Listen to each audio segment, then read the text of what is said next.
اس کو آپ نے ہائی اسکول ہم نے بنانا ہے تو کچھ ہی لمحوں کے بعد فون پہ ہی یہ سارا کام ہو جاتا ہے. جب نظام بغیر کسی قاعدے قانون کے چلے گا, جہاں پر انسانوں کا نہیں بلکہ وڈیروں کا راج ہوگا,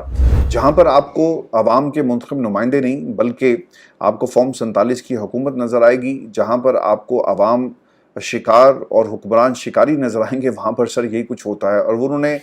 فون کے اوپر مڈل کو ہائی اسکول بنانے کے بعد جو ہے ہاتھ پہ ہاتھ رکھا اور ایسے دیکھا کہ یہ کام میں ہی کر سکتا ہوں. تکبر ہے. تو ایسا معاشرہ, ایسے حکمران, ایسے لوگ یہ کس وجہ سے ہمارے سامنے ہیں, یا ہمارے سامنے یہ ایسی ایگزامپلس کیوں ہیں؟ چونکہ ہم ان کے خلاف بولتے نہیں ہیں, اور ہم کیونکہ سمجھتے ہیں کہ وڈیرا اگر کہے گا تو ہمیں انصاف ملے گا, پنچایت کہے گی تو ہمیں انصاف ملے گا, اگر ہم جج یا حکومت کے ساتھ بیٹھیں گے تو ہمارے دن اچھے ہوں گے. نظام آپ کو کسی لیول پر نظر نہیں آتا تو انجام آپ کا اسی طرح کا ہوگا,